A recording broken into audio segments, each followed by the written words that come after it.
Can you tell me the story of how you got to where you are today? From the moment you left college to where you are now.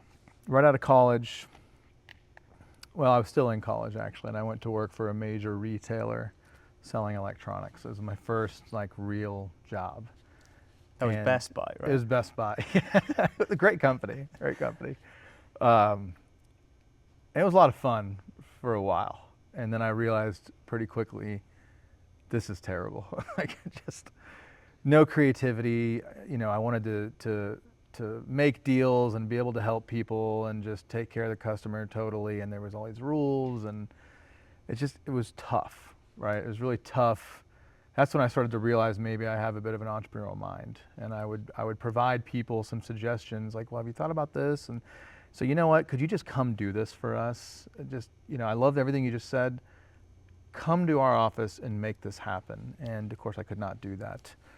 And so that's when I got the, I don't know, the bug, caught the bug, if you will. And so I ended up leaving Best Buy to essentially do this on the side. Okay. And do it myself.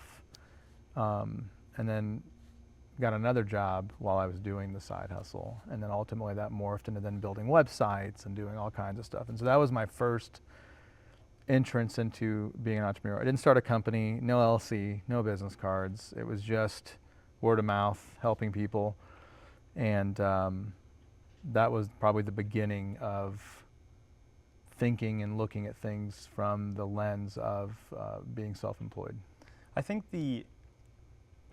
you pursuing that business opportunity without having the like legal setup is something, it's definitely been on my mind, right? Where I've noticed opportunities where I can be valuable in the community, but because I don't have an LLC in place, I've often scared myself out of doing it. You know, that I tell people all the time, you don't need any of that to do something. In fact, you shouldn't do any of that at first. Up until a certain amount of money, this is back to get good tax advice. Up to a certain amount of money, people can just write you a check to you personally. Right. And you can still count that as business income, right? So don't do any of that. Just go offer a service, get somebody interested, learn from it, give them a discount. Hey, listen, I'm just getting started. You're client number 1, client number 2, and I'm thinking about doing this. And when you tell them that, they're going to give you good advice, normally, not all the time, but sometimes you can say, so how did I do? What do you recommend I do differently? Whatever, just do it. Just do it. I cut you off there though. Continue with your story. I mean, that's it. That was the beginning of, I learned early on that I just really I don't want to work for other people where I don't have input or influence. So what was your next step after you left Best Buy? You started your own thing on the side, you picked up a job as well. What was the following major career pivots? I jumped around. I looked for opportunity. That's really the end. That's the lesson, right? You just look for opportunity and you find people who maybe have a business. My next opportunity that I saw is a gentleman that I actually met while I was working at Best Buy who ran like a financial brokerage thing. And he would broker high risk mortgages for companies. High risk like gas stations where there's an environmental impact, and not a lot of banks are going to do that, right? Where there's unique things about that property where a normal bank says, I'm out. You have to be an expert. So he would broker those to particular investors that understood, you know, gas station financing and understood aviation financing, things like that.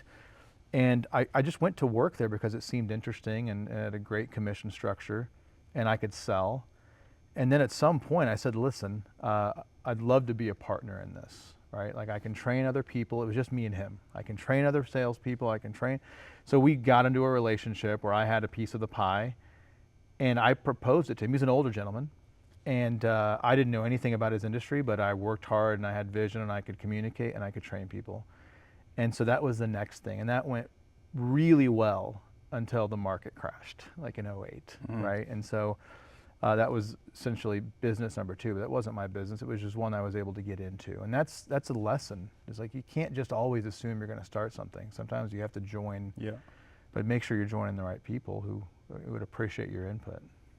So a lot of jumping around. A lot of And jumping then around. Nowadays, what pies are your fingers in right now? It's still a lot of jumping around, but I try to do things where I can take all the lessons that we've learned, every mistake, every win, and apply that to something. And then the interesting piece about all this is in the businesses that I'm into, some of them I am the subject matter expert, like the person that knows how to run it, and in a few others I am not. So I can bring my lessons learned from a legal and tax perspective, but my partner or partners are the ones that know how to do that business. So I just apply all the things I've learned, how to make things more efficient, how to apply technology, and the partnership works out good.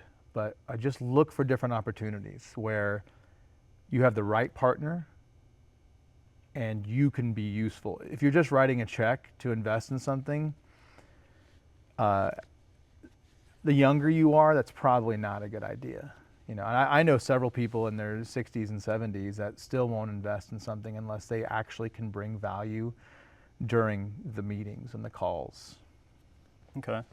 So it sounds like rather than you being sole owner of different businesses, you've actually found your niche to be, you have a certain skill set and vision that you bring to the table for other existing businesses. And through that, you've obviously collected equity in different businesses along the way. Yeah, and part of that's knowing what I'm not good at. I know what I'm not good at several things. And I don't know who it was that told me this advice. They said you can get really good at improving what you're weak at, or just double down on what you're good at and find good partners or employees.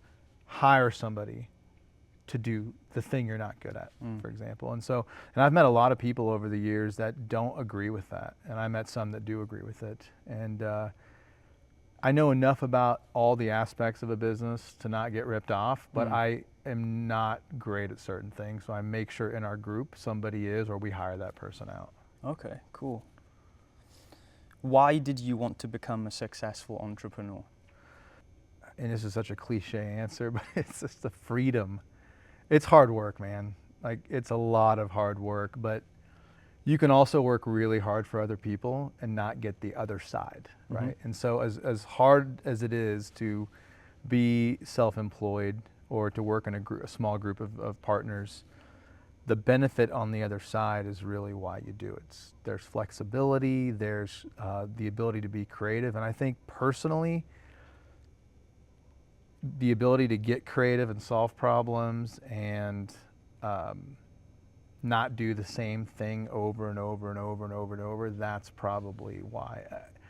In addition to the obvious benefits. Right? Yeah, right. The obvious benefit of building wealth and, leaving a legacy for my family and funding my hobbies and travel.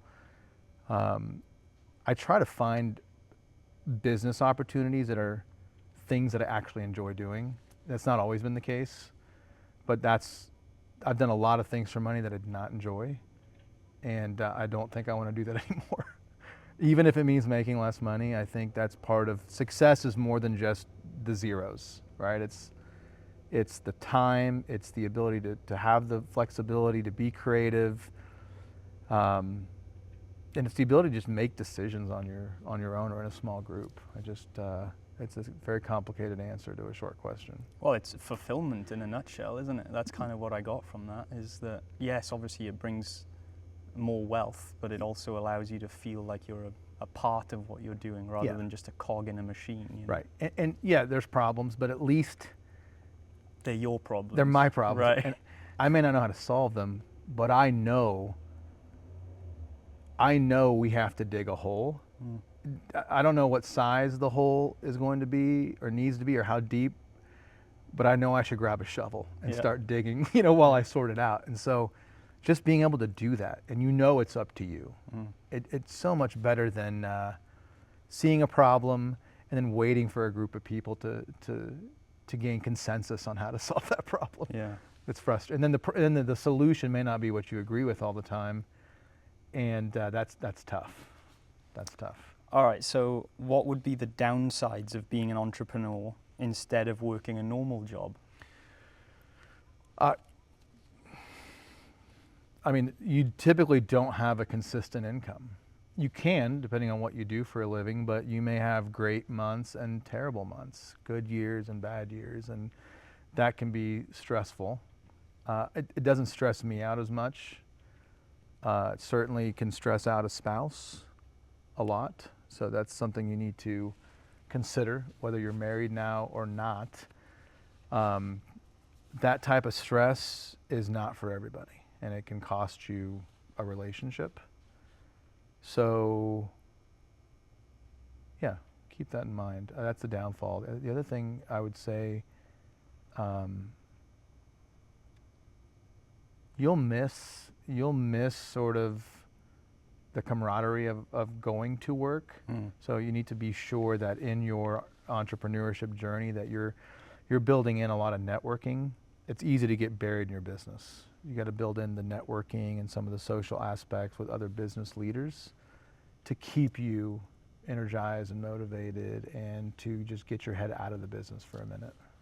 Because I guess you could find yourself isolating yourself if you don't do that. That's right. And the next thing you know, all you do is work. Right. If you don't join like networking groups and I guess I'll call it mastermind groups, other entrepreneurs that meet quarterly, monthly, whatever, and hear about other people's struggles and how they're solving problems. If you don't do that intentionally, it won't happen and you will struggle. And some people don't justify the time or they can't, but that's a mistake. And I was one of those guys early on. Man, I had head down, I was working hard, 10, 12-hour days. This is, before I was married, before I had a family. And it looking back, it was a miserable existence. It's much easier just to slow down, let things take a little longer, but get out of the business a bit, meet people, network with people, learn, continue going to professional development, continue traveling to different events that can benefit you as a person and your business. Because this may not be the only business you ever do. It might be. You might be starting a business because you have a particular unique skill. Let's say you're an electrician and you're working for somebody else. And you may just go into that, but you may want to expand that business and you're going to have to get out of the business and start working on the business instead of in it at some point. So you have to practice that now. It reminds me of a quote I heard that says, if you want to go somewhere fast, go alone. If you want to go somewhere far, go together. Yeah. As if to say, if you're going to isolate yourself, it might be good for hitting some short-term goal that you have in mind. That's right. But if you want to go the long distance and build genuine wealth, you got to bring people in and have a team and that's right. That camaraderie you're talking about. Yeah, right? and there's something to be said about keeping a business lean and small. Some people make the mistake of evaluating success by the number of employees they have, and that's a mistake. Yeah.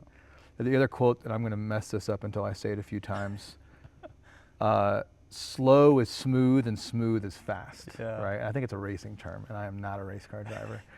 But the same can go in aviation, and I love to fly. And so doing things slower is smoother, and smoother ultimately means you go faster. Yeah. What values or behaviors of yours do you attribute to your own success? The ability to network, be friends with everybody. Be friends with everybody, learn. You can learn something from everybody. Doesn't matter what they do. Just learn, be curious. That's thing one. And two, it's chaotic to do the entrepreneurship thing. So you need to have at least a small set of routines. Doesn't have to be every day, but every couple of days, I like to grab my black notebook that I carry around, even though I'm like Mr. Technology, right? I like to grab that notebook and just go back and look at notes for the last 3 days, and then I sit down and I look at my calendar or wherever I'm putting these notes, and I commit to doing that at least twice a week, if not more, and that gives me a little bit of peace when I do that. I do a lot of journaling myself in this thing, but one thing I wish I did more of is reflect on notes I've made before, because I often find myself skipping over them and leaving them in the book and never taking action on them. That's right. And that's why it's good. I enjoy the occasional cigar, and that's my excuse. Okay. That's what I So it's a reflection I period. reserve that time to take my notebook out and just look back Yeah. at my notes. And I've been using the same style book for maybe 15 years, and so I've got these bookshelves in my home office that have all these black notebooks. And every now and then, I'll just grab one and look at what me in '07 was thinking. And I think I've managed to save most of them. I've probably lost a few, but the other thing, and this is critical, and this is a really interesting one that people will tend to disagree with. Everything, and I mean everything, goes in my calendar. Yeah. Even if I plan to do nothing for the day, I protect that nothing, and I block it out of my calendar. And this drives my wife nuts. She's come around to it, but when we met, we were like dating, and it was date night. Yeah. I'd put it in there and I'd send her an invite, or she's like, "Hey, can you come with me to this thing with my family?" I'm like, "Love to. Could you please send me an invite?" Otherwise, I'm going to go do it myself. And so, that's hilarious. To me, the calendar gives me peace. Yeah. Even in the morning, I have typically what time I get up. I have a block of time for prep. Yeah. I have a block of time to take my son to school. I have a block of time to just relax and grab a cup of coffee and gather myself. And then boom, the whole day. And that way, when somebody emails me inevitably at 8:30 in the morning and says, "Hey, I hate to do this last minute," we've all gotten that email. "I need to cancel our 1:30. I was like, "Hey, no problem." Yeah. I'll double click on it, grab another day, and it's done. Yeah. I don't have to go 3 emails back and forth, what's good for you. But more importantly, I just freed up a time in my day that I can go look at. I can do nothing, or I can go look at my, I have this, I guess I call it project management software called Asana. Yeah. And I put each one of the things I'm involved in, whether it's a nonprofit, whether it's volunteerism, whether it's a business, I put everything in there, and I have a section that's like when you have time. So if I'm truly bored and I'm not overwhelmed that day where I need to just relax and do nothing, I'll go look. I have an hour and a half. What can I grab from one of my other deals and do during that hour and a half? Yeah. Wow. That's Sometimes awesome. it's just go home and see your family and relax. But if that's not an option, I tend to find something on one of my lists. So lists, calendars, routine, and being super social, and let other people tell you what they do. Ask good questions. Be intentional about that.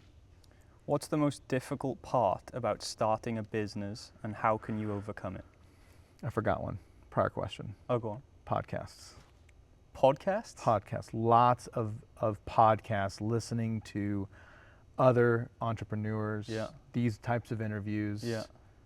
Really important to help you get out of your head and look at a problem in sort of a bigger lens. When do you typically do that? Typically in the morning, or sometimes when I'm like mowing the yard. Which people, why do you mow your own yard? It's the peace. It's a different part of my brain. Not much of it. It's just mowing straight lines. It's good exercise, and it gives me a chance to catch up on business podcasts. Yeah, I like that. What any particular podcasts you'd like to shout out? There are a couple. There's one called MFM, My First Million. It's a terrible name, wonderful podcast. Grit is another one. Founders is another one. And there's more, but those are the three. Soon enough, this will be one of them as well. This will be number 4. So, what's the most difficult part about starting a business, and how can you overcome it? I think it's, can I cuss on this? Yeah. It's just believing your own bullshit. I think if you have an idea, you have to get it on paper as soon as possible. And it could be a paragraph, it could be 2 paragraphs, it could be 3 slides. And you've got to get around people that are going to give you an honest opinion and not just tell you, go for it, do it, right? The hardest thing is letting people give you an opinion. You don't have to use it, but just hear everybody out and deciding to kill something before you invest too much time in it, because you Mm. want to be successful. It's competitive, right? Well, I gotta make this happen. That's not always the answer. Sometimes it's like conditions aren't right. This is not the right time. You don't want to put A efforts into a C project. You know, some of your hobbies could be not so much a business, and so maybe now is not the time to do that. Mm. Timing, knowing when the time is right or wrong. What are 3 actionable steps that someone working a normal job today could take to build their first business? Yeah, I'd say step 1 is start meeting interesting people. Get out there, go to chamber events, go to business networking events, figure out what clubs are in your community, find out where successful people hang out and what they do, and go there. It's very simple. Meet people, be friendly, and go and hang out. Step 1. Step 2, just do it. Is that a Nike? Can I say that? Just whatever it is. That's just trademarked. You can't yeah, I say can't that. back that out. You know, just get off your ass and go do something, right? Just go. Try it out. Take a little bit of a risk. And the third one is, if you really think you've got something, get it on paper. Mm. Just get it. Don't need a business plan. Don't download business plan templates off the internet. Don't talk to ChatGPT in your own words, because you're going to have to get used to that. In particular, if you have to sell something or raise money, just write down why you're excited about this and go over it many, many times and let other people read it and help you. Convince somebody else to buy into your project who isn't just going to say, yes, you're doing great. Don't call your mom or your spouse because they're just going to say you're doing great. Find other people who are really going to just tell you, hey man, this is an actual good idea. I'm not just telling you that. That's what you want to hear. So meet interesting people, Yep. do the thing, and get it on paper. That's right. But for all of these to work, you need an idea. Maybe. So I guess step 0 Step 0 is would an be idea. have an idea. But listen, right? if you don't have an idea, item 1, go meet interesting people. Yeah, That right. you should, if you think you're the kind of person that wants to start a business, Yeah. go meet these people, and you may find that somebody who's thinking about retiring and his kids doesn't want the business is looking for somebody like you who's going to actually get out there, take the initiative. Mm. Maybe you're the one that he or she is going to sell the business to you, and by selling I mean make it real convenient, owner Yeah. finance over time, help you, mentor you. Just get out there. Yeah, I like that. If you went back to college today, what would you study to become a successful entrepreneur? I would do exactly what I did. Which was? As communications, business, and a little bit of IT, information systems, which back then was like Microsoft Office, right? and web design, if you would, not real design, like learning about websites and the basics of how to do stuff. All those things I still use every day. Wow. There's things eventually I went back to college, graduated, then got my MBA. I don't remember anything from those things except some of the case studies we did in my MBA, where you look at a company and you're supposed to make a determination. How risky is this? That was cool. Okay. That was very good. And last question, if you had to work a normal job today, which one would you pick to best prepare you to be a successful entrepreneur? Sell anything. Sell something. And make sure a good chunk of your income is dependent on commission. You will find out quite quickly if you're any good at it.